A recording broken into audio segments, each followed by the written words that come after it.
শাকের চচ্চড়ি। কুমড়ো শাকটা ভালো করে কেটে ধুয়ে নিয়েছি।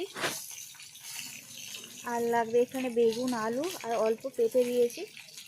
এখানে মাছের মাথাটা ভেজে নিচ্ছি, পরে দেবো। মাছটা ভালো হয়ে গেছে, এবার দিয়ে দেবো। ভালো করে ভেজে নিয়ে মাছের তেলে